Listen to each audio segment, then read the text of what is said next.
Assalamualaikum warahmatullahi wabarakatuh. Mahasiswa HKI A dan B semester 7 ya.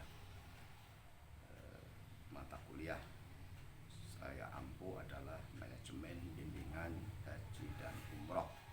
Waktunya pukul 12.30 sampai dengan 14.10 menit tiap hari Senin. Koordinator rumpun mata kuliah ini saya sendiri karena mengganti almarhum Pak K. Halil Sofa. Kemudian ketua prodi kalian adalah Haja Nafisah MSI. Capaian pembelajaran untuk program studi HKI yang pertama, bertakwa kepada Allah Subhanahu wa Ta'ala dan mampu menunjukkan sikap religius. Yang kedua, menjunjung tinggi nilai kemanusiaan dalam menjalankan tugas berdasarkan agama, moral, dan etika.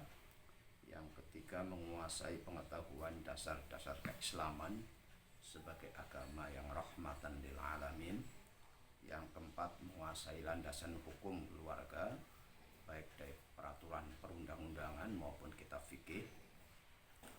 Yang keempat, yang kelima, mampu menerapkan pemikiran logis, kritis, sistematis, dan inovatif dalam konteks pengembangan dan implementasi ilmu, pengetahuan, dan teknologi yang memperhatikan dan menerapkan nilai humaniora yang sesuai dengan bidang keahliannya. Dan yang keenam, mampu memberikan advokasi dan mediasi terkait masalah hukum Islam secara umum dan keluarga secara khusus. Kemudian capaian mata kuliah ini manajemen bimbingan haji dan umroh. Yang pertama, mahasiswa mampu membuat bagan tentang perencanaan, pelaksanaan, dan evaluasi penyelenggaraan ibadah haji dan umroh. Yang kedua, mahasiswa dapat menjelaskan manajemen ibadah haji dan umroh di tanah air dan di tanah suci Mekah maupun Madinah, serta memahami budaya masyarakat Arab. Yang ketiga, mahasiswa mampu mendeskripsikan manasik haji dan umroh, perjalanan haji, kesehatan, doa-doa, zikir, dan hikmah ibadah haji. Dan yang keempat, mahasiswa memiliki kemampuan memecahkan persoalan kontemporer dalam ibadah haji. Deskripsi mata kuliah ini, mata kuliah manajemen bimbingan haji dan umroh, merupakan mata kuliah yang membekali mahasiswa agar menguasai manajemen pelaksanaan ibadah haji dan umroh mulai dari awal hingga akhir. Manajemen bimbingan haji dan umroh diperlukan oleh mahasiswa agar mampu menghadapi permasalahan dan kendala yang muncul dalam penyelenggaraan ibadah haji, mulai dari persiapan sebelum berangkat, tata cara manasik, dan bagaimana menghadapi budaya serta kebiasaan masyarakat Arab. Kegiatan pembelajaran di kelas menggunakan berbagai media dan metode alternatif pembelajaran sesuai dengan tema dan capaian pembelajaran. Untuk memperkaya dan perdalam kajian diberikan penugasan terhadap mahasiswa, baik tugas terstruktur maupun mandiri. Adapun evaluasi pembelajaran dilakukan melalui mid semester atau ujian tengah semester, ujian akhir semester, dan partisipasi aktif mahasiswa di kelas.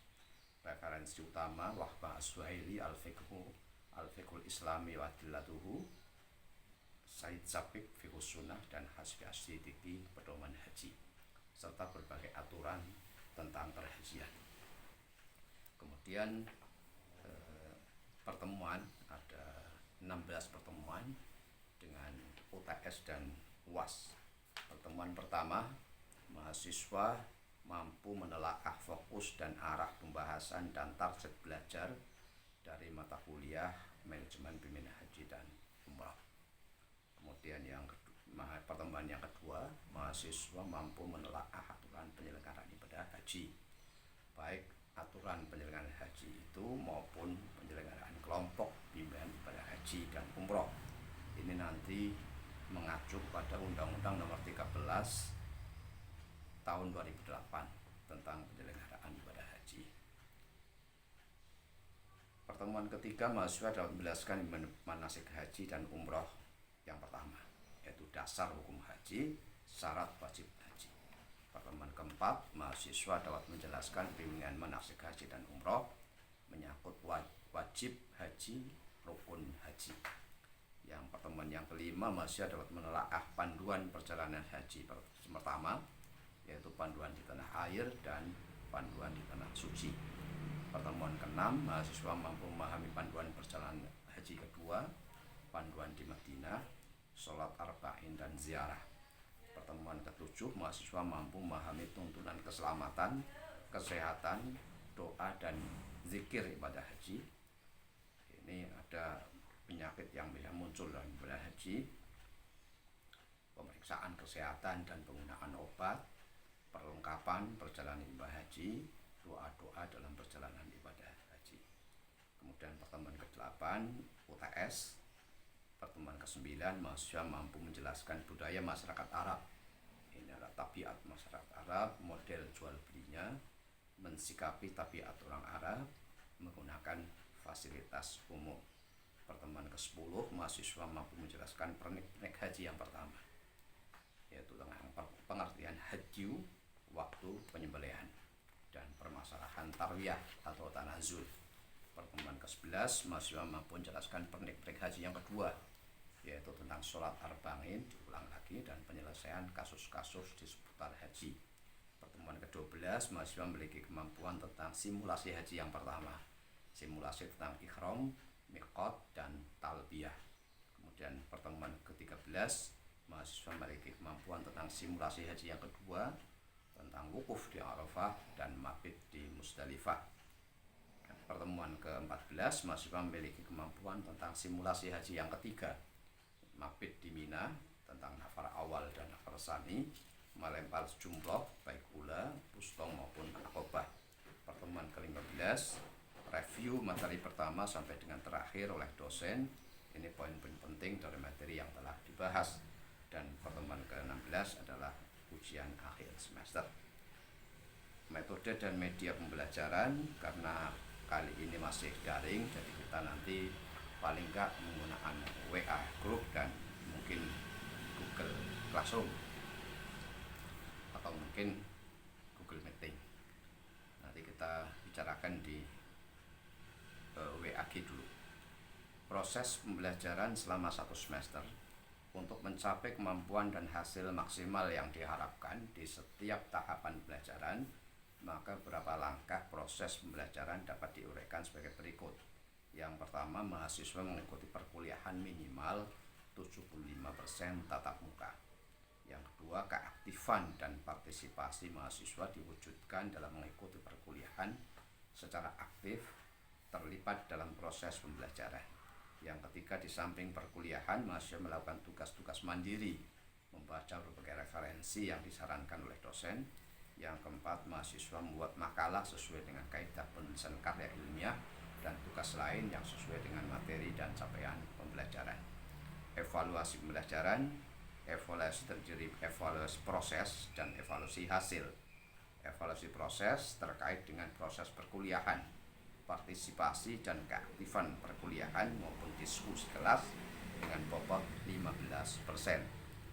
Evaluasi hasil belajar dalam bentuk ujian tengah semester, ujian akhir semester, dan penugasan dengan proporsi bobot UTS 30%, UAS 35%, dan penugasan makalah ini 20%. Referensinya, yang pertama Wahbah As-Suhaili, Al-Fiqhul Islami wa Dillatuhu. Kemudian yang kedua Said Sabiq, Fiqhus Sunnah. Yang ketiga Hasbi As-Siddiqi, Pedoman Haji. Yang keempat Ali Syariati, tentang haji. Yang kelima kaitannya dengan aturan-aturan pedoman perjalanan ibadah haji dari Departemen Agama. Yang keenam Himpunan Peraturan Penyelenggaraan Ibadah Haji dan Umroh, ini juga dari Departemen Agama. Kemudian Hikmah Ibadah Haji, ini dari Departemen Agama. Percakapan praktis bahasa Arab dan bahasa Inggris bagi petugas haji, ini dari Kementerian Agama. Jadi dulu Departemen Agama, sekarang Kementerian Agama. Kemudian modul bimbingan manasik haji, umroh dan ziarah bagi petugas haji. Ini juga dari Kementerian Agama. Demikian nanti kita bahas di WA Group. Terima kasih. Assalamualaikum warahmatullahi wabarakatuh.